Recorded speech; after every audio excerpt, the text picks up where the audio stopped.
In the winter of 1943, the wedding was seen as the ultimate betrayal. Lena, a daughter of the village, was to marry the German major who commanded them. The villagers saw a collaborator. The resistance saw an opportunity. The major saw a bride. But Lena knew the truth. The wedding veil was a disguise, the vow was a lie, and the wedding night would not end with a kiss, but with the cold, quiet work of a hidden knife. The snow fell on Kazimierz like a shroud, covering the cobblestone streets in pristine white that could not hide the stains beneath.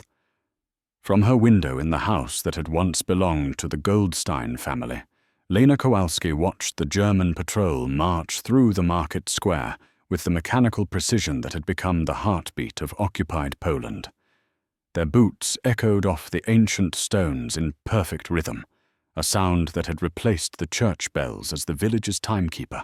At 24, Lena possessed the kind of beauty that survived even the grey desperation of war. Dark hair that caught light like polished mahogany, eyes the colour of summer sky that seemed almost defiant in their clarity, and a face that spoke of generations of Polish nobility compressed into peasant practicality. But it was her composure that marked her as extraordinary, the way she could stand perfectly still while the world collapsed around her, as if she carried within herself some unshakable core that war could not touch. The villagers no longer met her eyes. Mrs. Nowak crossed the street when she saw Lena approaching the bakery, her worn face twisted with the particular hatred reserved for traitors. Young Pyotr spat in the snow at her feet, his 16-year-old fury burning bright enough to melt the frost around him. Even Father Kowalski, no relation despite the name, had grown cold in his greetings, his blessing reduced to a perfunctory nod that carried more judgment than grace. They saw a collaborator, a woman who had sold her soul and her body for German bread and safety. They saw the mayor's daughter, who had forgotten her duty to suffer alongside her people. What they didn't see was the knife hidden beneath her winter coat, or the way her hands never quite stopped trembling when she thought no one was watching. The truth was simpler and more terrible than they could imagine. Lena Kowalski was going to marry Major Klaus Richter in 3 days, and on their wedding night, she was going to kill him. The plan had been months in the making, conceived in the smoke-filled basement of the abandoned mill where the remnants of the Home Army gathered to plot their desperate resistance. Jan Kowalski, her actual cousin and the leader of their local cell, had approached her with the proposition during the darkest days of autumn, when the first whispers of Wehrmacht reinforcements began to circulate through the village. "He's noticed you," Jan had said, his voice carrying the flat pragmatism that marked men who had learned to see people as assets rather than human beings. "The German major. He watches you in the market, asks questions about your family. He's lonely, homesick, looking for something to remind him of civilization." Lena had understood immediately what he was asking. In the arithmetic of resistance, her body was a weapon, her femininity a tool to be deployed against the enemy. The mission was elegant in its simplicity. Cultivate the German's interest, encourage his romantic notions, accept his proposal when it came, and then, when he was most vulnerable, strike. "The safe in his office," Jan had continued, producing a rough sketch of the major's residence. "Intelligence suggests it contains a ledger of local informants, supply schedules, troop movements. That information could save hundreds of lives, maybe thousands." The knife had come later, delivered in a loaf of bread from the village baker who had lost 3 sons to German bullets. It was a simple thing. 6 inches of steel sharpened to surgical precision, its handle wrapped in black cloth to prevent slipping. The blade was designed for killing, not cutting, its point narrow enough to slide between ribs and find the heart with minimal resistance. Now, as she watched the patrol disappear around the corner toward the old synagogue that housed the German communications center, Lena felt the weapon's weight against her ribs like a cold promise. In 72 hours, She would be Frau Richter, wife to the enemy, keeper of his secrets. In 73 hours, she would be a widow, and, if God was merciful, a corpse. The sound of boots on cobblestone broke her reverie, not the harsh thunder of a patrol, but the measured steps of a single man walking with purpose. Major Klaus Richter approached her building with the bearing of someone who belonged wherever he chose to stand, his grey Wehrmacht uniform immaculate despite the falling snow.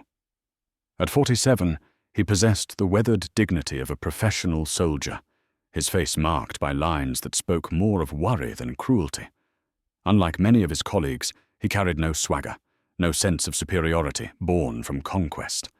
Instead, there was something almost apologetic in his manner, as if he understood that his presence here was an intrusion on an ancient world that had existed long before Germany and would endure long after its empire turned to dust. Lena descended the stairs to meet him, her practiced smile sliding into place like armor. The performance had become second nature over the past months, the shy pleasure at his attention, the gradual warming to his courtship, the careful balance between virtue and accessibility that kept him interested without raising suspicion about her motives. "Good morning, Lena," he said in Polish, accented with the formal precision of a man who had learned the language from books rather than conversation. "I hope I'm not disturbing you." "Never," she replied, injecting just enough breathlessness into her voice to suggest that his presence affected her in ways she was still learning to understand. "Would you like to come in? I have real coffee, a gift from a friend." The coffee was another small tragedy in the larger disaster of her life. Klaus had brought it from his private stores, along with chocolate, tinned meat, and other luxuries that marked her as privileged in a village where children begged for potato peels. Each gift was a chain around her soul, binding her more tightly to the role she had chosen to play. They sat in her small parlor, the space dominated by furniture that had once belonged to a Jewish family whose fate remained unspoken. Klaus took his coffee black, his pale eyes studying Lena's face with the intensity of a man trying to memorize something precious. He had been doing that more often lately, these moments of silent observation that made her skin crawl with their genuine affection. "I've been thinking about our conversation yesterday," he said finally, "about the future." Lena's heart clenched with familiar guilt. Yesterday, he had spoken about his plans for after the war. A house in Bavaria, children who would grow up speaking both German and Polish, a life built on the foundation of love between enemies who had chosen to become family. She had listened and nodded, and made appropriate sounds of interest while calculating the exact angle needed to drive steel between his ribs. "What about it?" she asked, her voice carefully neutral. "I know this has all been very fast," Klaus continued, setting down his cup with the precise movements of a man accustomed to military ceremony. "And I know the circumstances are unusual. But I want you to understand that my feelings for you are genuine. This isn't convenience or loneliness or the whim of a conqueror. I love you, Lena. Truly." The words hit her like physical blows. She had been prepared for desire, for possession, for the casual cruelty of a man who saw her as a prize of war. She had not been prepared for love, real, honest, vulnerable love that transformed the monster she had expected into a human being with hopes and dreams and a heart that would soon stop beating because of her. "I love you too," she lied, the words tasting like ashes in her mouth. Klaus smiled then, an expression of such genuine joy that it made her want to weep. He reached into his coat and withdrew a small velvet box, its edges worn smooth by careful handling. "This was my mother's," he said, opening it to reveal a ring of simple elegance, white gold set with a single diamond that caught the morning light and threw it back in rainbow fragments. "She died when I was 17, and I promised her I would only give this to a woman worthy of her memory." He slipped from his chair to kneel before her, the gesture transforming the cramped parlor into something sacred. "Lena Kowalski, will you do me the honor of becoming my wife?" She looked down at him, this kind, lonely man who had chosen to see humanity in his enemies, who governed with justice rather than cruelty, who spoke of building schools and hospitals for Polish children, and felt her soul fracture along lines that would never heal. "Yes," she whispered, extending her hand to accept the ring that would mark her as belonging to the enemy. "Yes, Klaus, I will marry you." The ring slid onto her finger with the weight of destiny, its diamond catching the light like a tiny star fallen to earth. Klaus rose and kissed her then, his lips gentle against hers, his hands trembling with emotion that she could not afford to share. As he held her, Lena closed her eyes and felt the knife against her ribs, its steel as cold as the smile she wore for the man she was going to murder. The announcement of their engagement spread through the village like plague, carried on whispers that grew more venomous with each telling. Lena found herself truly alone now, isolated not just from her former friends, but from the very idea of community itself. She had become something outside the natural order, neither fully Polish nor German, neither victim nor oppressor, but something new and terrible that had no name in any language. The market became a gauntlet of hostile stares and muttered curses. Mrs. Nowak, whose son had died in the Warsaw Uprising, made the sign of the cross whenever Lena passed, as if warding off evil. The baker who had smuggled her the knife now refused to serve her, forcing her to send Klaus's orderly to purchase bread that tasted like betrayal. But it was the children who cut deepest. Little Anna Kowalski, another distant cousin whose name was the only thing they now shared, had once followed Lena through the streets like a devoted puppy, begging for stories and sweets. Now the 8-year-old crossed herself and whispered prayers for Lena's damned soul, her young face twisted with the kind of hatred that should have taken decades to cultivate. "They're afraid," Klaus observed one evening, as they walked through the village square, noting how the clusters of conversation fell silent at their approach. "Afraid of what your choice represents." "And what does it represent?" Lena asked, though she knew the answer would be another small torture. Hope, perhaps. The possibility that this war doesn't have to define everything, that people can still choose love over hatred. He squeezed her hand gently, his fingers intertwined with hers in a gesture that felt more binding than any chain. Or maybe they're afraid that if one person can cross the divide, others might follow, that the neat categories of friend and enemy might become complicated. They passed the memorial that had been erected in the center of the square, a simple stone cross bearing the names of villagers who had died since the occupation began.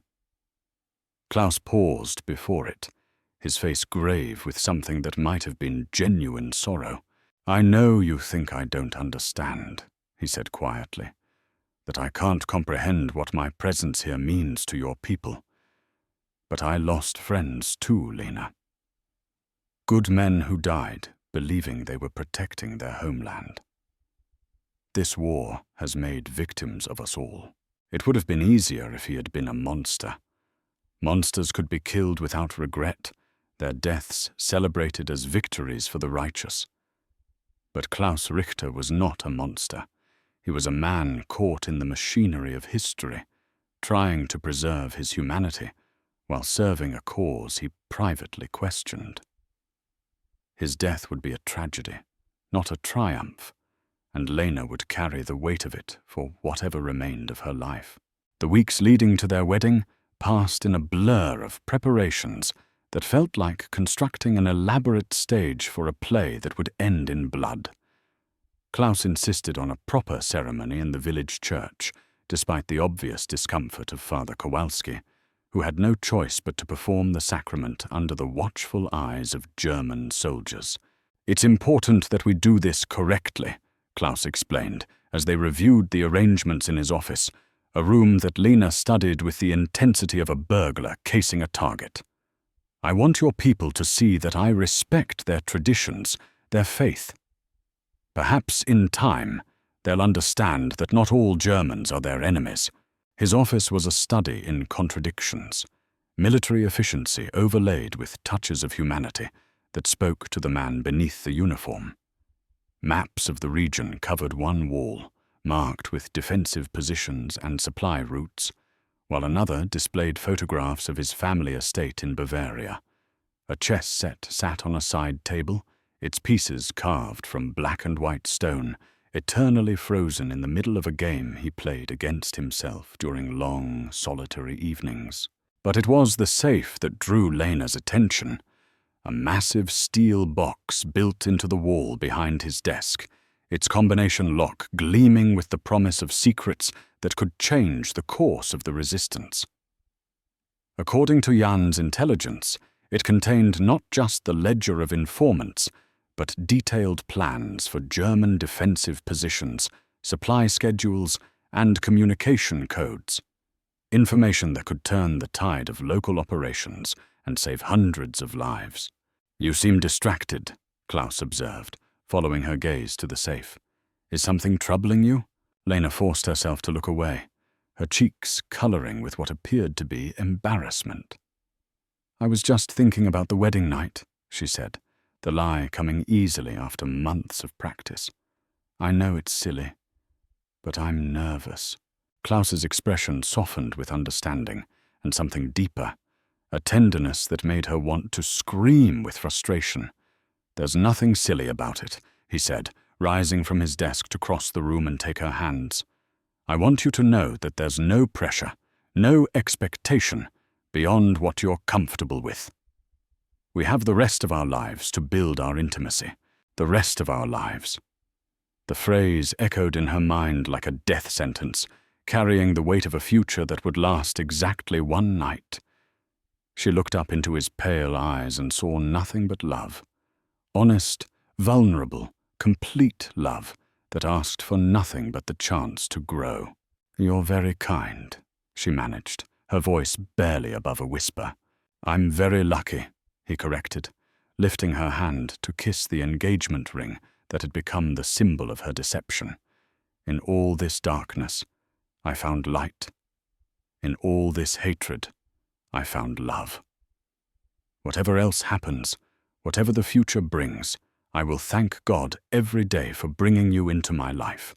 That night, as Lena lay alone in her bed, listening to the wind howl through the empty streets, she allowed herself to weep for the first time since accepting her mission. The tears came silently, streaming down her cheeks as she held a pillow over her mouth to muffle any sound that might betray her true feelings. She wept for Klaus, who would die believing himself loved by a woman who existed only in his imagination. She wept for herself, for the person she had been before the war taught her that love could be a weapon and kindness a target for destruction. She wept for the children she would never have, the life she would never live, the woman she might have become in a world where loving your enemy wasn't a death sentence. But most of all, she wept for the terrible clarity that had settled over her like a burial shroud. She was going to complete her mission. She was going to kill Klaus Richter on their wedding night, steal his secrets, and deliver them to the resistance. Not because she was strong enough to murder an innocent man, but because she was too weak to betray the hopes of her people. 3 days later, as she donned her wedding dress, white silk that Klaus had somehow procured from Prague, beautiful as snow and twice as cold, Lena understood that she was not preparing for a marriage, but for an execution. The woman who walked down the aisle would be a bride. The woman who left the church would be an assassin. The knife waited beneath her garter, cold steel against warm flesh, a reminder that some promises were written in blood. The bells of St. Stanislaus Church rang out across the village with a sound like mourning, disguised as celebration. They had not rung for a wedding since before the occupation began. and their bronze voices carried across the snow-covered rooftops with an authority that seemed to challenge the German flags hanging from every official building. For one afternoon at least, the voice of God would be louder than the voice of war. Lena stood before the mirror in the sacristy, adjusting her veil with hands that had learned not to tremble through months of careful practice. The dress was magnificent, silk the color of fresh snow, with intricate lacework that spoke of craftsmanship from a world where beauty mattered more than survival. Klaus had commissioned it from a seamstress in Krakow, sparing no expense to ensure his bride would be dressed as befitted her station as the wife of a German officer. The irony was not lost on her. She had never looked more beautiful or felt more dead inside. "Are you ready, child?" Father Kowalski appeared in the doorway, his weathered face grave with the weight of performing a sacrament he clearly believed to be a sin. The priest had aged years in the past months, his hair gone completely white, his shoulders bent under the burden of ministering to a flock that was slowly being devoured by wolves. "As ready as I can be," Lena replied, her voice steady despite the chaos raging behind her ribs. The knife rested against her thigh, secured by the silk garter that Klaus would remove with his own hands in just a few hours. The thought made her stomach clench with nausea so violent she had to grip the edge of the vanity to remain upright. "I have to ask," Father Kowalski said quietly, closing the door behind him to ensure their privacy. "Are you certain this is what you want? There are other ways to serve your people, other paths that don't require..." "Don't require what?" Lena turned to face him, her reflection in the mirror fracturing into fragments of white silk and dark intent. "Don't require sacrifice. Don't require choosing between my soul and my country." The priest was silent for a long moment, his pale eyes studying her face with the intensity of a man trying to read the future in tea leaves. "I've heard whispers," he said finally. "Rumors about why a girl like you would marry a man like him. If those whispers are true, then you'll pray for my soul," Lena finished, "and you'll remember that some sins are committed in service of greater goods." Outside, the sound of automobile engines announced the arrival of the German officers who would serve as Klaus's wedding party. Lena could hear their voices through the stained glass windows. Jovial conversation in a language that had become the sound of oppression. They were happy for their colleague, pleased that he had found love in this foreign place. None of them suspected they were attending a funeral disguised as a wedding. "It's time," Father Kowalski said, offering her his arm with the resigned dignity of a man escorting a condemned prisoner to the gallows. The walk down the aisle was the longest journey of Lena's life. The church was only half full. German officers in dress uniforms occupied the front pews, while a handful of Polish villagers huddled in the back like unwilling witnesses to an abomination. The absence of her own family was a wound that would never heal. Even those relatives who might have understood her mission could not be seen supporting what appeared to be collaboration. Klaus waited at the altar in his dress uniform, the sight of him striking her like a physical blow. He looked magnificent, tall, distinguished, his face radiant with joy that transformed his weathered features into something approaching beauty. When their eyes met, his smile was so genuine, so unguarded, that she nearly stumbled. Jan sat in the last pew, his face carefully neutral, giving no sign that he knew the woman walking down the aisle was carrying death beneath her wedding dress. He had grown harder in recent months, the weight of command grinding away whatever softness had once existed in his character. When he looked at Lena now, she saw only calculation, the cold assessment of an asset being deployed for maximum strategic advantage. The ceremony proceeded with ritual precision, each word of the ancient liturgy falling like stones into still water. Father Kowalski performed his duties with professional competence, his voice carrying across the sanctuary with the authority of centuries of faith. But Lena could hear the reluctance beneath his words, the way he emphasized certain passages about the sanctity of marriage, as if trying to invoke divine protection for a union he feared was cursed from its inception. Do you, Klaus Wilhelm Richter, take this woman to be your lawfully wedded wife, to have and to hold, in sickness and in health, for richer or poorer, until death do you part? I do, Klaus replied, his voice carrying clearly through the church, vibrant with emotion that made several German officers smile with approval. Do you, Lena Maria Kowalski, take this man to be your lawfully wedded husband, to have and to hold, in sickness and in health, for richer or poorer, until death do you part? The pause stretched like eternity. Lena felt the weight of every gaze in the church, the expectation that pressed down on her like a physical force. Klaus's eyes never left her face, his expression open and trusting, and completely vulnerable. I do, she whispered, the words barely audible, but carrying the finality of a judge pronouncing sentence. Klaus slipped the wedding ring onto her finger, a band of white gold that matched her engagement ring, its surface engraved with their initials intertwined like lovers' hearts.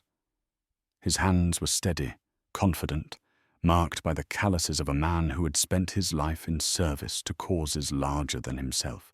By the power vested in me by God and the Holy Catholic Church, I now pronounce you husband and wife, Father Kowalski intoned, his voice heavy with sorrow disguised as solemnity. You may kiss your bride. Klaus lifted her veil with infinite tenderness, his fingers gentle against her cheek as he drew her close. When their lips met, Lena felt something die inside her chest. The last fragment of the woman she had been before the war taught her that love could be a weapon and marriage a tool of murder. The reception was held in the town hall, a modest celebration by peacetime standards, but lavish beyond belief in a world where sugar was worth more than silver. Klaus had somehow procured actual wine, real meat, bread made from wheat instead of sawdust and hope. The German officers ate and drank with the enthusiasm of men who knew their posting could end at any moment, while the few Polish guests picked at their food with the guilty desperation of people who had forgotten what abundance tasted like. Lena moved through the evening like a sleepwalker, accepting congratulations from German officers who spoke of her luck in finding such a husband, enduring toasts that celebrated the union of two peoples through the love of two hearts. Klaus never left her side, his hand resting possessively on her waist, his eyes constantly seeking hers, as if he couldn't quite believe his good fortune. Are you happy?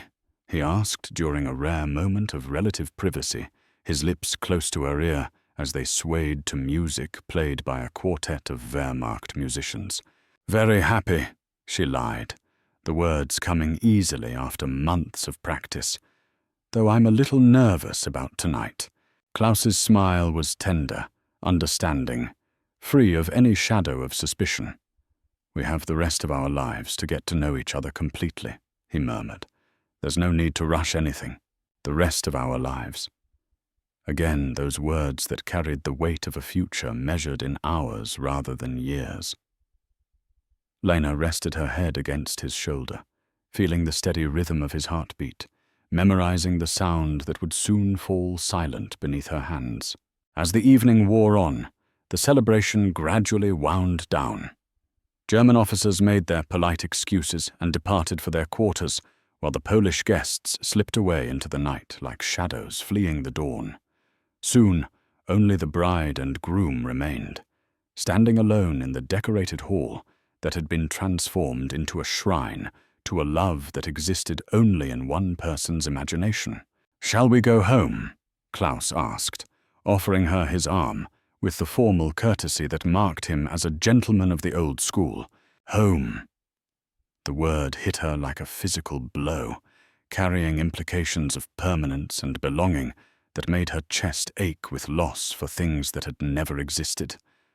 But she took his arm and smiled, and allowed him to escort her through the empty streets to the house that would become the scene of her greatest sin. The snow had begun falling again, covering their footprints as they walked, erasing the evidence of their passage as if the world itself was preparing to forget what was about to happen. Behind them, the church bells fell silent, their bronze voices finally exhausted by the effort of celebrating a marriage that was destined to last less than 12 hours. In her bridal chamber, beneath silk and lace and the weight of promises that tasted like ashes, the knife waited with the patience of destiny itself. Klaus's house had been transformed for their arrival, every room glowing with candles that cast dancing shadows on walls hung with winter greenery. His orderly had prepared everything with military precision. Champagne chilling in silver buckets, fresh flowers somehow procured despite the season, a fire crackling in the bedroom hearth that would soon witness acts that had nothing to do with love. "It's beautiful," Lena said, and for once the words carried genuine emotion. It was beautiful, this domestic tableau that spoke of care and anticipation and the earnest desire of a man to make his new wife feel cherished. In another world, in another time, she might have been moved to tears by such thoughtfulness. Klaus helped her remove her winter coat, his fingers brushing against her shoulders with a reverence that made her want to scream. "I wanted everything to be perfect for you," he said, hanging the coat carefully in the hallway closet. "This is our first night as husband and wife. I want you to remember it for the rest of your life, the rest of your life." The phrase followed her like a curse, a reminder that her life would be measured in decades while his would end before dawn. She watched him move through his home with unconscious familiarity, noting the details that would matter in a few hours: the location of his service weapon, the position of the telephone, the distance to the nearest exit. "Would you like some champagne?" Klaus asked, already moving toward the ice bucket with the eagerness of a man celebrating the happiest day of his existence. "Please," Lena replied, though the thought of alcohol made her stomach rebel.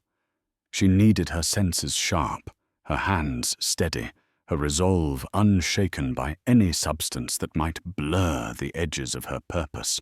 He poured with practiced ease, the bubbles rising in crystal glasses that had probably been looted from some wealthy family's estate.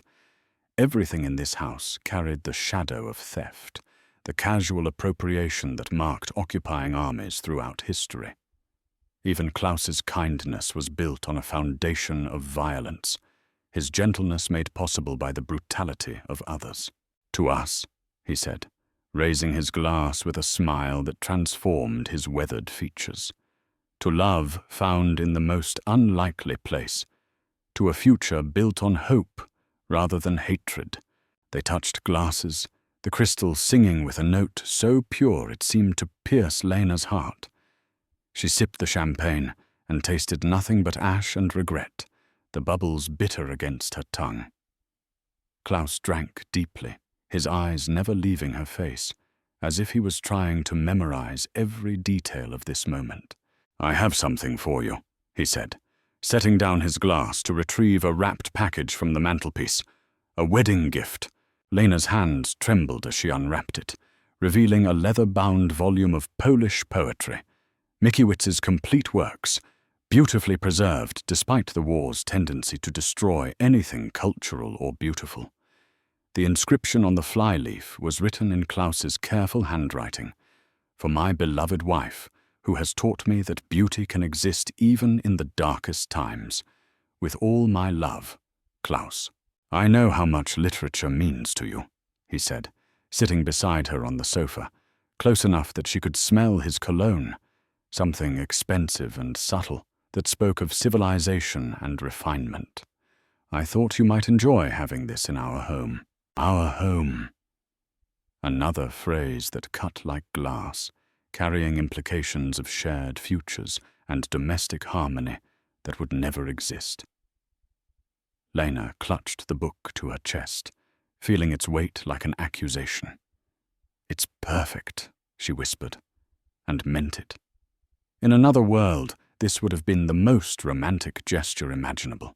They talked quietly as the fire burned lower, Klaus sharing stories of his childhood in Bavaria, while Lena offered carefully edited memories of her life before the war. He spoke of forests and mountains, of hunting with his father and reading poetry by lamplight, of a world where uniforms were worn for parades rather than conquest. She told him about village festivals and winter sledding, about grandmother's recipes and the way wildflowers looked in mountain meadows, carefully omitting any detail that might reveal the depth of her hatred for everything he represented. "I know this hasn't been easy for you," Klaus said as the clock chimed 10. "I know what your people think of our marriage, the price you've paid for choosing love over loyalty. But I want you to know that I will spend the rest of my life proving worthy of that sacrifice. The rest of my life." The words were becoming a litany now, a constant reminder of the deception that lay at the heart of everything between them. Lena looked into his pale eyes and saw nothing but sincerity, nothing but the genuine desire of a man to make his wife happy. The fact that she was not really his wife, that their marriage was a performance designed to facilitate murder, seemed like information from another universe. "I should prepare for bed," she said finally, the words sticking in her throat like broken glass. Klaus nodded, understanding flickering in his expression. "Of course. I'll wait here. Give you some time." The bedroom had been prepared with the same meticulous care as the rest of the house. Rose petals were scattered across the coverlet, candles burned on every surface, and a silk nightgown had been laid out on the bed. White as her wedding dress and equally symbolic of purity she had lost long before this night began. Lena closed the door behind her and leaned against it, fighting the nausea that threatened to overwhelm her. This was it, the moment she had trained for, prepared for, dreaded for months. In a few minutes, Klaus would enter this room as her husband. In a few hours, he would leave it as a corpse. She undressed slowly, each garment falling away like another layer of the person she had pretended to be. The wedding dress pooled at her feet, white silk now seeming more like a burial shroud than bridal wear. The knife came away with her garter, its steel blade catching the candlelight as she examined it one final time. 6 inches of sharpened death, designed for a single purpose. Jan had taught her the proper technique, up and under the ribs, angled towards the heart, a quick thrust that would kill instantly without giving the victim time to cry out. She had practiced on sides of beef in the mill's basement, perfecting the motion until it became as natural as breathing. The nightgown slipped over her head like water, its silk caressing her skin with sensuous luxury that felt obscene given what she was about to do. She hid the knife beneath the mattress, positioning it where her hand could find it instantly in the darkness. A soft knock at the door announced Klaus's arrival. "May I come in?" "Yes," she called, settling onto the edge of the bed with her hands folded in her lap, like a virgin bride awaiting her husband's pleasure. Klaus entered, wearing a silk robe over his undergarments, his hair slightly disheveled from nervous running of fingers, his face flushed with anticipation and champagne. When he saw her sitting there in the candlelight, his breath caught in his throat. "You're so beautiful," he whispered, approaching slowly as if afraid she might disappear if he moved too quickly. "Sometimes I think I must be dreaming, that I'll wake up and find myself back in some frozen trench, imagining this perfect life." He sat beside her on the bed, the mattress dipping under his weight. His hand found hers, fingers intertwining with the practiced ease of months of courtship. "Are you nervous?" "A little," she admitted, the truth easier than any lie she might have constructed. "So am I," Klaus confessed with a soft laugh. "Isn't that ridiculous? A middle-aged officer, nervous as a schoolboy on his wedding night." He turned to face her fully, his free hand rising to cup her cheek with infinite tenderness. "I want you to know that nothing has to happen tonight that you're not ready for." Marriage is a beginning, not a destination. We have time to learn each other, to grow together. Time. The word echoed in the space between them, carrying all the weight of a future that would last exactly as long as it took steel to find flesh. Lena looked into his eyes. Kind eyes, honest eyes, eyes that had never learned to see her as anything but the woman he loved, and felt something crack open inside her chest. "Klaus," she began, her voice barely above a whisper. "Yes, I need you to know that I—" She stopped, the words caught in her throat like broken bones. What could she tell him? That she loved him? That was a lie. That she was sorry? That was the truth. But it changed nothing. That she wished the world were different. That was the desperate prayer of a woman caught between love and loyalty, between her heart and her duty. "I know," he said softly, leaning forward to rest his forehead against hers. "I know this is difficult. I know what I'm asking of you. But I also know that what we have is real, that it's worth fighting for." He kissed her then, his lips gentle against hers, asking nothing but offering everything. Lena closed her eyes and felt tears slip down her cheeks, salt water mixing with the taste of champagne and regret. For just a moment, she allowed herself to kiss him back, to pretend that she was the woman he believed her to be, that their love was real and their future stretched out before them, bright with possibility. When they broke apart, Klaus brushed away her tears with his thumb. "We don't have to do anything," he murmured. "We can just hold each other. Sometimes that's enough." But it wasn't enough. It would never be enough, because in the morning, German investigators would come looking for answers about a dead officer, because Jan and the resistance were counting on the intelligence in Klaus's safe, because hundreds of lives hung in the balance, waiting for information that could save them from the machinery of genocide. "No," Lena said, her voice stronger now, touched with a resolve that came from the deepest places of her soul. "I want to be your wife. Completely." Klaus's eyes widened with joy and desire, his face transformed by an emotion so pure it was like looking directly into the sun. "Are you certain?" "I'm certain." He rose from the bed and moved to the window, closing the heavy curtains against the night. When he turned back to her, his robe had fallen open, revealing a body marked by old scars, the collected wounds of a career soldier who had survived battles she could only imagine. There was shrapnel scarring on his left shoulder, what looked like a bullet wound on his thigh, and other marks that spoke of a life lived in service to causes that had asked everything of him. As he approached the bed, Lena slipped her hand beneath the mattress, her fingers closing around the knife's wrapped handle.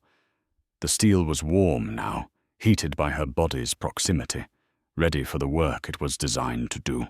Klaus sat on the edge of the bed and leaned forward to kiss her neck, his lips trailing along her collarbone with reverent attention. "I love you," he whispered against her skin. "I will love you until the day I die. Until the day I die." The words hit her like prophecy, carrying the weight of truth he could never have intended. Lena's hand tightened on the knife as she felt his arms encircle her, drawing her closer, positioning him exactly where Jan had taught her he needed to be. "I love you too," she whispered back. And in that moment, it was almost true. She loved his kindness, his gentleness, his naive faith that love could bridge any divide. She loved the man he might have been in a world without uniforms and conquest. She loved him enough to make his death quick and merciful, to ensure that he never learned the truth about the woman he had married. Klaus lowered her back onto the pillows, his weight settling over her, with the careful consideration of a man who understood that this was sacred territory, that what happened here would echo through both their lives forever.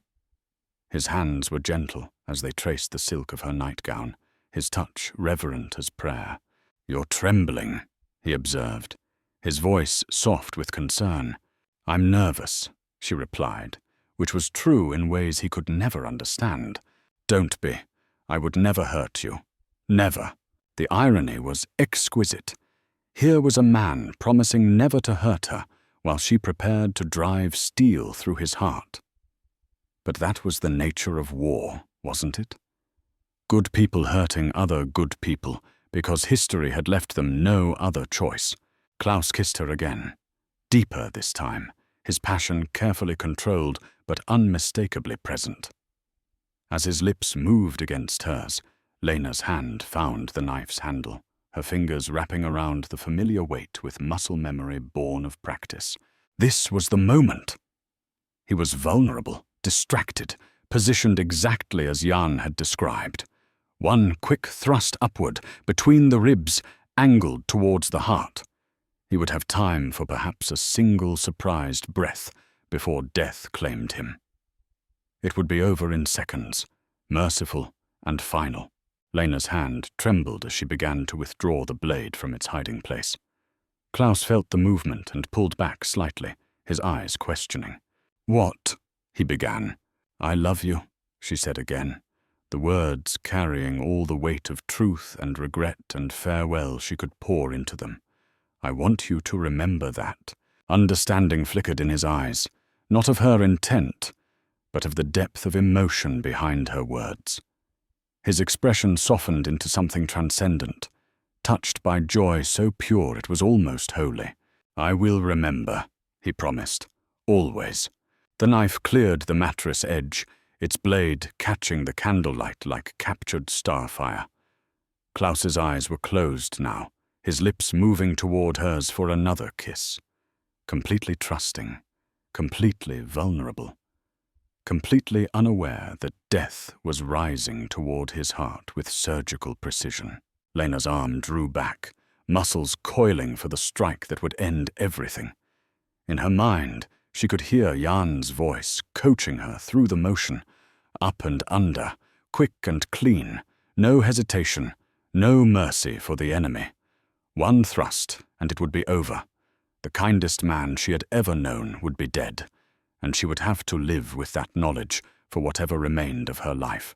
But as she looked down at Klaus's face, peaceful, trusting, radiant with love, something inside her broke apart like ice in spring. This was not an enemy she was killing. This was not a monster who deserved death. This was simply a man who had made the mistake of loving a woman who had been designed to destroy him. "I'm sorry," she whispered, so quietly the words were lost beneath the sound of his breathing. "For what?" Klaus murmured, opening his eyes to look at her with complete adoration. "For this." The knife plunged downward with the force of training and desperation combined.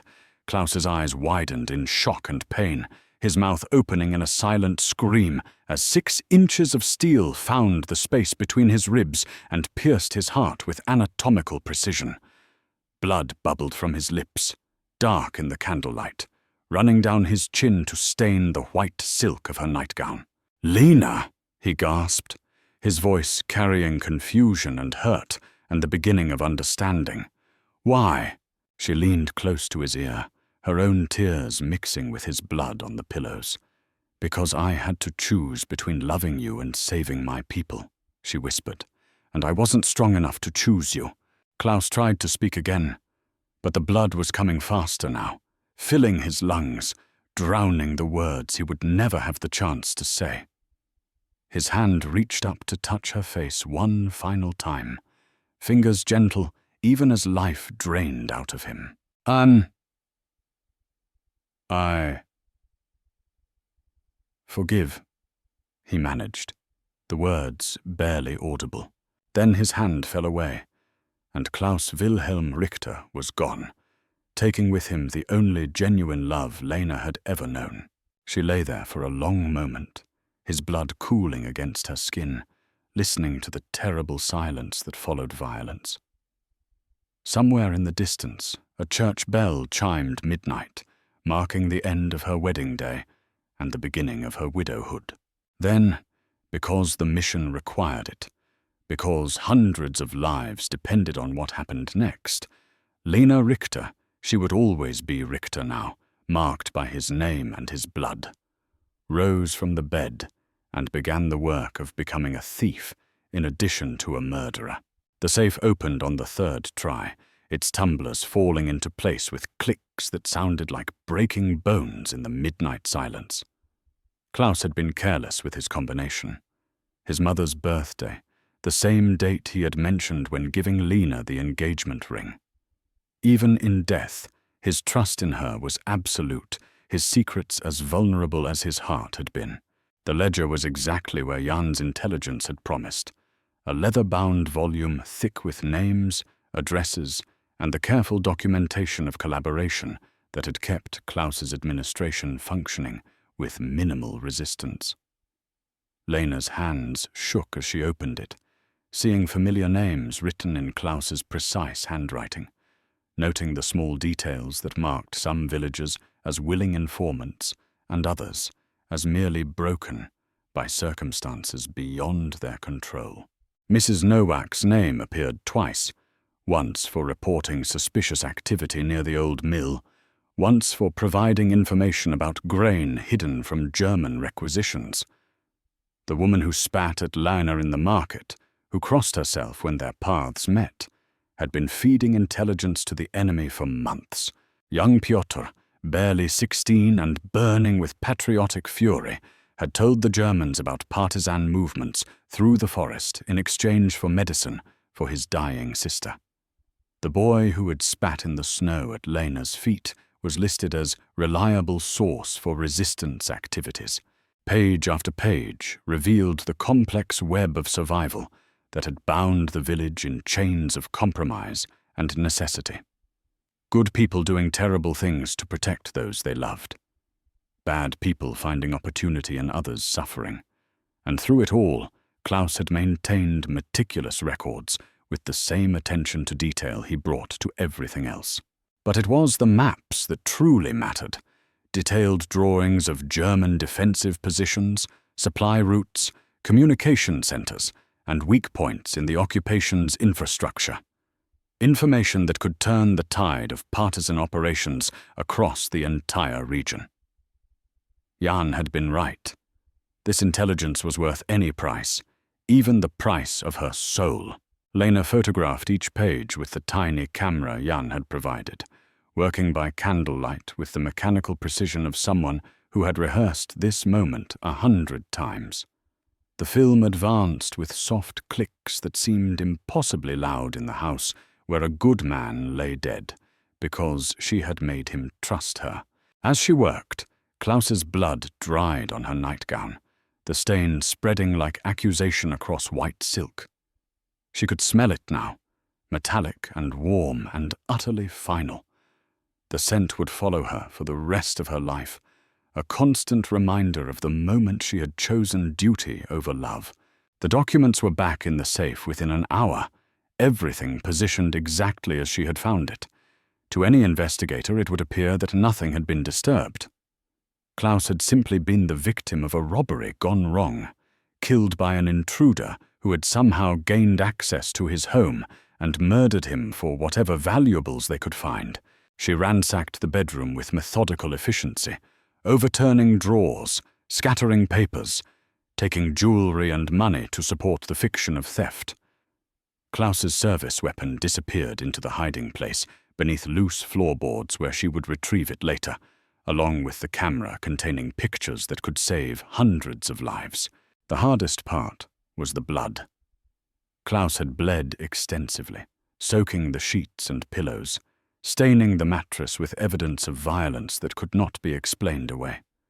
But Lena had planned for this too, cutting her own hand with the knife and spreading her blood to create a pattern consistent with struggle against an unknown attacker.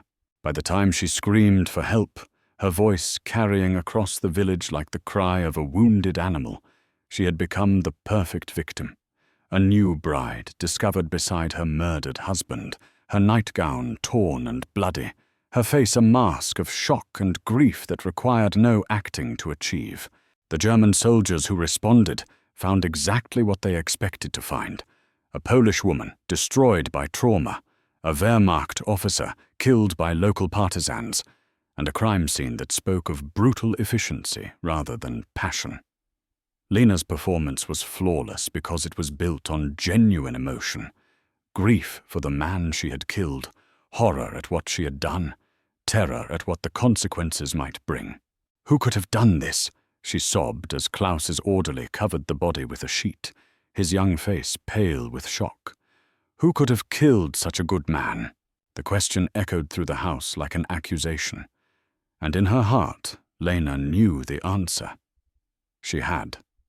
She was the monster who had killed Klaus Richter, not because he deserved to die, but because his death served a purpose larger than individual morality. 3 days later, as Klaus was buried with full military honors in the village cemetery, Lena stood beside his grave in widow's black and felt the weight of his ring on her finger like a shackle. The German officers who attended the funeral treated her with respectful sympathy. These men who would have shot her without hesitation if they knew what she really was. "He spoke of you constantly," one of them said after the service, his English heavily accented, but sincere. "You made him very happy in his final months. That is something to treasure." Lena nodded and accepted their condolences and played the role of grieving widow with the same precision she had brought to playing the loving bride. But inside, she was already calculating what came next, because Klaus's death had been only the beginning of her mission. The intelligence was delivered to Jan that night, passed through a chain of contacts that led back to the abandoned mill where the resistance still met in secret. The photographs were developed in a makeshift dark room, their secrets revealed under the red glow of safety lights, like prophecies written in blood. "This is everything we hoped for, and more," Jan breathed as he studied the images. "Supply schedules, defensive positions, communication codes. We can cripple their operations across 3 districts with this information." He looked up at Lena, his expression mixing satisfaction with something that might have been admiration. "You did well, cousin. Better than well. This intelligence will save more lives than you can imagine." But even as he spoke, they could hear the sound of trucks in the distance, heavy vehicles moving through the village streets with the ominous purpose that marked SS operations. The Wehrmacht had lost its commander, and something darker was coming to take his place. "Who's that?" Lena asked, though she already knew the answer would change everything. "SS Sturmbannführer Heinrich Wolfram," Jan replied, his face grim with recognition. "Klaus's replacement. We've heard stories about him from other districts. He's not like your husband was, not interested in winning hearts and minds. He believes in fear as the only effective tool of control." Through the mill's broken windows, they could see the orange glow of fires beginning to burn in the village center. Wolfram had arrived, and his first act was to remind the population that the era of Klaus Richter's measured governance was over. "What have I done?" Lena whispered, watching smoke rise against the star-filled sky. "What you had to do," Jan replied without sympathy. "What we all have to do to win this war." But as screams began to echo across the village, screams that had never been heard during Klaus's command, Lena understood that she had not simply killed her husband. She had murdered the only thing standing between her people and the full fury of the Reich's appetite for destruction. The intelligence would save lives, yes, but the man whose death had made it possible would cost many more, and she would have to live with both truths for whatever remained of her existence. SS Sturmbannführer Heinrich Wolfram arrived in Kazimierz like a plague given human form, his black uniform pristine, despite the long journey from Berlin, his pale eyes holding the particular emptiness that marked true believers in the Reich's racial ideology. At 32, he possessed the kind of cold beauty that belonged in Nazi propaganda films, blonde hair perfectly styled, aristocratic features unmarked by doubt or conscience, and the bearing of a man who had never questioned his right to decide who lived and who died. Unlike Klaus, who had governed through a mixture of firmness and basic human decency, Wolfram brought with him the full machinery of SS terror. His advance team had already begun their work before his arrival, rounding up suspected resistance sympathizers, installing listening devices in public gathering places, and establishing the kind of surveillance network that turned neighbors into spies and children into informants. Lena first saw him at Klaus's funeral, standing apart from the Wehrmacht officers who had come to pay their respects to their fallen colleague.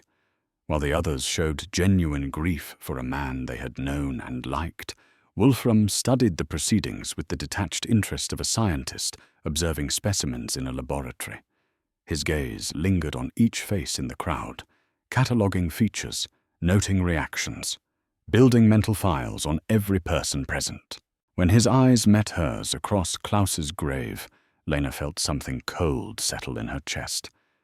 This was not a man who would be fooled by grief or charm, or any of the weapons she had used to survive Klaus's gentler rule. This was a predator who had made careers out of hunting human prey, and she could see in his expression that he already suspected her of being something more than a grieving widow. "Frau Richter," he said after the service, approaching her with the measured steps of a man accustomed to having others clear paths before him, "I am SS Sturmbannführer Wolfram. I will be taking over your late husband's duties in this district." He spoke German, not Polish, making no concession to local sensibilities. His voice carried the precise diction of the educated classes, but underneath lay something harder, the accent of a man who had grown up believing himself superior to most of the human race. "Herr Sturmbannführer," Lena replied in the same language, her pronunciation flawless after months of conversation with Klaus. "Thank you for coming to honor my husband's memory." Wolfram's smile was sharp as winter ice. "Your husband was idealistic in his approach to governance. He believed that kindness could earn loyalty from inferior peoples. I take a more realistic view of human nature." The words were delivered with casual cruelty, designed to test her reaction. Lena kept her expression neutral, the perfect picture of a widow too numbed by grief to process insults. "Klaus believed in treating people with dignity," she said quietly. "I think that's what made him a good commander." "Did it?" "Because from where I stand, it seems that his dignified treatment resulted in his murder by the very people he tried to protect." Wolfram stepped closer, invading her personal space with the confidence of a man who had never learned to fear consequences. "Tell me, Frau Richter, do you have any thoughts about who might have wanted your husband dead?" The question was a trap, loaded with implications and designed to probe for signs of guilt or knowledge. Lena met his pale gaze directly, letting him see nothing but the confusion and pain of a woman still reeling from loss. "I can't imagine anyone wanting to hurt Klaus," she said, injecting just enough tremor into her voice to suggest barely contained emotion. "He was kind to everyone, fair in his judgments. Whoever did this, they were monsters."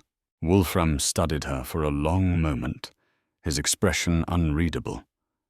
"Monsters," he repeated thoughtfully. "Yes, I suppose that's one way to look at it. Another way would be to recognize that some peoples are naturally disposed toward violence and treachery, that attempts to civilize them are doomed to fail." He gestured towards the village beyond the cemetery walls, where smoke was still rising from the fires his men had set. "Your husband's approach clearly didn't work.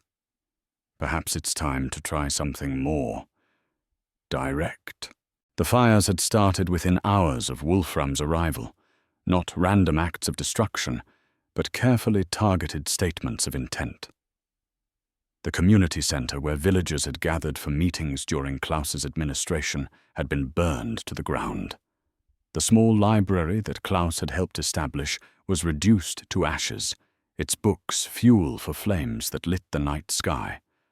Most ominously, 3 houses had been torched, homes belonging to families whose names appeared in Klaus's ledger as occasional sources of information.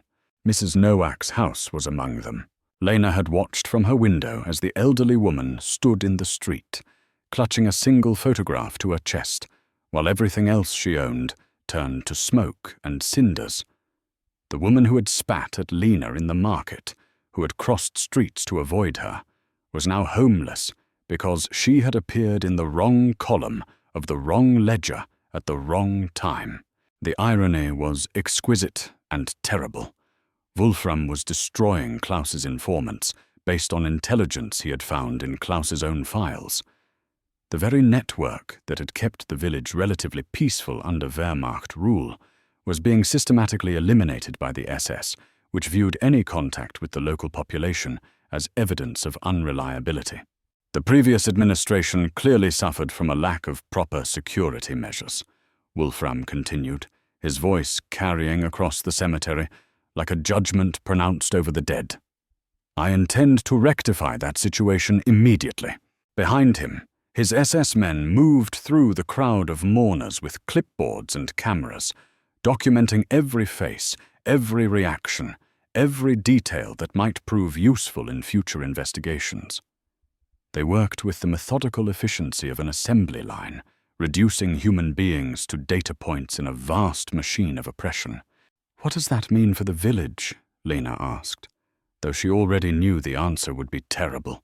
"It means that the time for half measures is over," Wolfram replied, his smile growing wider and more predatory. "It means that the people of this district are going to learn what happens when Germanic patience is exhausted by Slavic ingratitude." As if summoned by his words, the sound of screaming drifted across the village. Not the sharp cries of sudden pain, but the drawn-out wails of systematic torture designed to extract information and establish dominance. Wolfram's interrogation specialists had begun their work, applying techniques that Klaus would never have permitted in his district. "I should return home," Lena said, genuine nausea rising in her throat as the screams continued. "The day has been difficult." "Of course," Wolfram agreed with mock sympathy. "Grief can be overwhelming, especially for the weaker sex. But I hope you'll remember that you're now under my protection, Frau Richter. As the widow of a German officer, you hold a special place in this community. I would hate for anything to happen to you." The words were delivered as reassurance, but they carried the unmistakable weight of threat. Wolfram was not offering protection. He was establishing ownership. She was his responsibility now, his asset to be managed and controlled according to his judgment. That night, as the village burned and screamed under Wolfram's tender mercies, Lena sat in her kitchen and stared at the wedding ring that had become her shield and her chain. Klaus's ring, worn by Klaus's widow, protected by Klaus's memory. The man she had murdered had become her guardian angel, his death providing her with the only identity that could keep her alive in this new reality. But protection came with a price. To maintain her cover as the grieving Frau Richter, she would have to watch Wolfram destroy everything Klaus had tried to build. She would have to witness atrocities that Klaus had prevented, observe sufferings that Klaus had ameliorated, and know that her single act of war had unleashed forces far worse than anything she had sought to resist. Jan found her there 3 days later, slipping through her garden under cover of darkness with the fluid movements of a man who had learned to become invisible when survival demanded it. His face was gaunt with exhaustion and marked by fresh bruises that spoke of narrow escapes from Wolfram's sweeps. "We need to talk," he said without preamble, settling into the chair Klaus had once occupied for their evening conversations. "Things are moving faster than we anticipated." "Moving how?" Lena asked, though the screams that continued to echo through the village provided part of the answer. "Wolfram is conducting systematic interrogations of anyone whose name appeared in your husband's files," Jan explained. his voice tight with strain. "He's already arrested 12 people, including 3 of our contacts. It's only a matter of time before someone breaks and gives him information about our operations." Lena felt the familiar weight of guilt settle over her shoulders like a lead cloak. "The intelligence I stole. Did it help?" "It's already saved 43 lives," Jan replied, without hesitation. 3 planned raids were diverted based on the information you provided. A supply convoy was intercepted and its weapons distributed to resistance cells across the region. What you did, what you sacrificed, has made a difference." "And how many people have died because of what I did?" she asked, gesturing toward the window, where orange flames still danced against the night sky. Jan was quiet for a long moment, his weathered hands folded in his lap. When he spoke again, his voice carried the weight of a man who had learned to calculate human lives like a mathematician working equations. 17 so far. Wolfram's people have killed 17 villagers in the past 3 days. He met her eyes directly, offering no comfort or false reassurance. "But without the intelligence you provided, we estimate that at least 60 would have died in the operations we were able to prevent. The mathematics of war are never kind, Lena, but they are real. The mathematics of war. As if human lives could be reduced to addition and subtraction, as if the blood on her hands could be balanced against the blood she had prevented from flowing."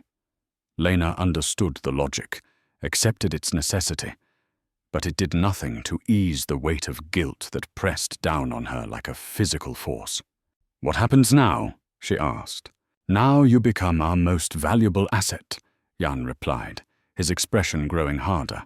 "Wolfram suspects you, but he can't move against you without evidence.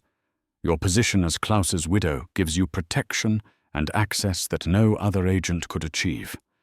You're going to help us destroy him." The words fell between them like stones into still water, creating ripples that would spread far beyond this kitchen, this village, this moment in time.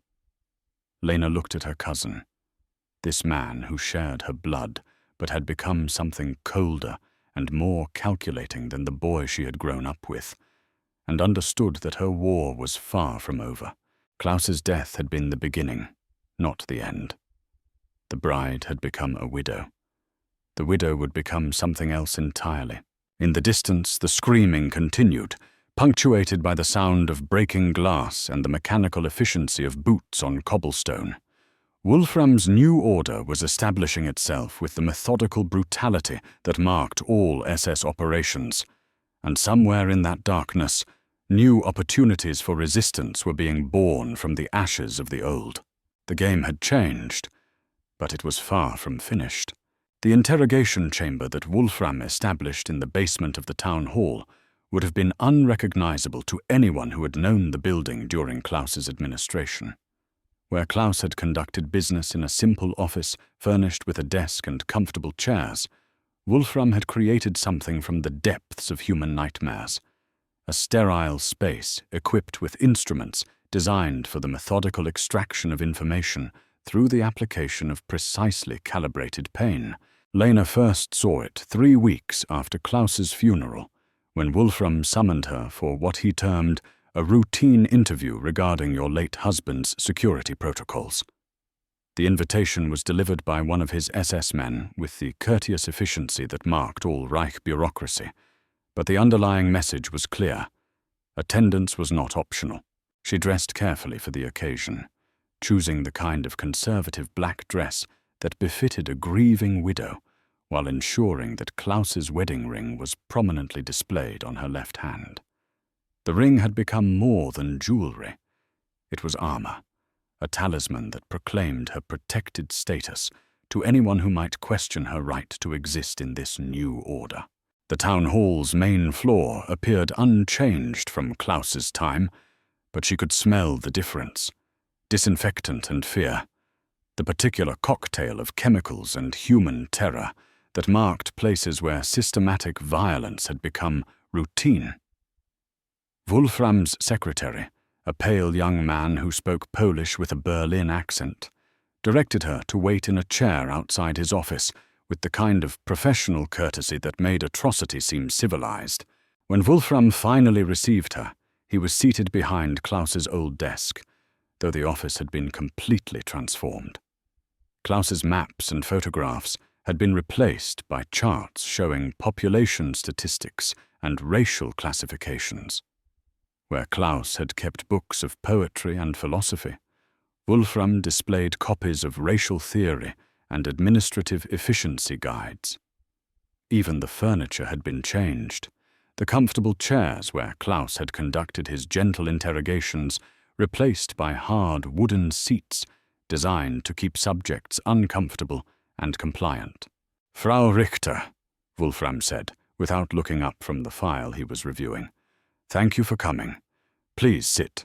She took the indicated chair, noting how its position forced her to look up at him, while he remained elevated behind the massive desk. Every detail of the room's arrangement was calculated to establish dominance and reduce visitors to the status of supplicants seeking favor from their betters. "I've been reviewing your late husband's files," Wolfram continued, finally raising his pale eyes to study her face. His approach to local security was interesting. He seems to have relied heavily on voluntary cooperation rather than proper investigative techniques. "Klaus believed that trust was more effective than fear," Lena replied carefully. "He said that frightened people tell you what they think you want to hear, not necessarily what they know." Wolfram's smile was sharp as a blade. "Your husband was clearly an idealist. Trust is a luxury that occupying forces cannot afford, especially when dealing with populations that have demonstrated their capacity for treachery." He opened a different file, one that Lena recognized with a chill of recognition as containing her own information. Photographs, documents, witness statements, everything the SS had managed to compile about her life before and during her marriage to Klaus. "You were born here in Kazimierz," Wolfram read aloud, his voice carrying the mechanical precision of a bureaucrat processing data. "Daughter of the late mayor, educated at the local school until age 16, employed as a seamstress until your marriage. No known political affiliations, no recorded resistance activities, no suspicious associations." He looked up from the file. "A perfectly ordinary Polish girl who somehow caught the attention of a German officer. How did that happen, exactly?" The question was loaded with implication, designed to probe for evidence of calculation or conspiracy. Lena had prepared for this moment, crafting a story that contained just enough truth to be believable while omitting the details that would destroy her. "We met at the market," she said, allowing a slight flush to color her cheeks, as if the memory still carried emotional weight. "I was buying thread for my sewing, and I dropped my purse. He helped me pick up the coins, and we began talking. He was different from what I expected. Kinder. And this kindness led to romance. Over time, yes, he would visit my shop occasionally, always very proper, very respectful. He brought me books, taught me to speak better German. He said he was lonely, that talking to me reminded him of home. It was Klaus's own story, told from her perspective, emphasizing his isolation and emotional vulnerability rather than any initiative on her part. She had practiced this version of events until it felt like memory, until she could deliver it with the kind of unconscious detail that marked genuine recollection. Wolfram made notes as she spoke, his pen scratching across paper with mechanical regularity. And the marriage proposal? Came as a surprise, Lena admitted, allowing genuine emotion to creep into her voice. He said he had fallen in love with me, that he wanted to build something beautiful in the midst of all this ugliness. I was overwhelmed enough to accept immediately. I asked for time to consider. It was a serious decision. I knew what it would mean for my relationship with my own people. But Klaus was patient. He said he would wait as long as necessary for my answer. This too was true, or close enough to truth that she could deliver it with conviction. Klaus had been patient, had given her time to decide, unaware that she was using those weeks to plan his murder, rather than contemplate their future together. And your decision to accept? Lena was quiet for a moment, allowing what appeared to be painful memories to surface. I realized that I loved him, that whatever price I paid for that love, it was worth it to be with him. The words tasted like ashes, but they carried the emotional resonance that Wolfram was clearly testing for. She saw something flicker in his pale eyes, not belief exactly, but a willingness to accept her story as plausible rather than immediately suspicious. "Your husband's murder," he said, shifting to a new line of inquiry. "Tell me about that night."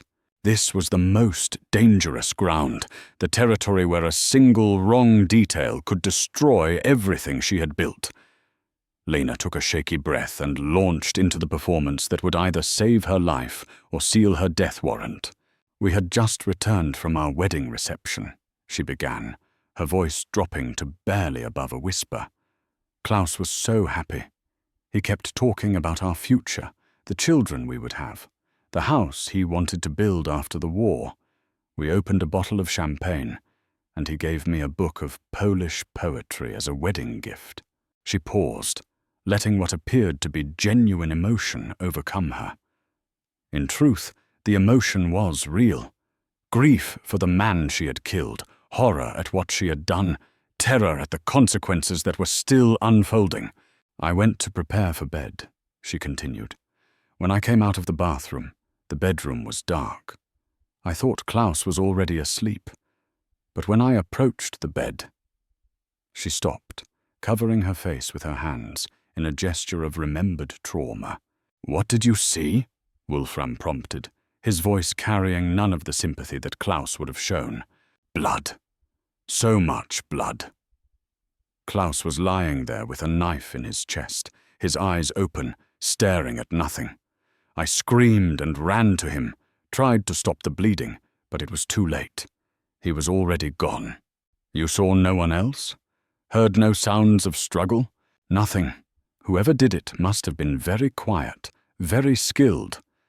Klaus was a soldier. He wouldn't have been easy to kill unless he was taken completely by surprise." Wolfram made more notes, his pen moving with mechanical precision. "The scene suggested robbery. Various items were missing. Drawers had been searched. Did you notice anything specific that had been taken?" "His service weapon was gone, and some jewelry, some cash he kept in the bureau. But they left his medals, his important papers. It seemed random."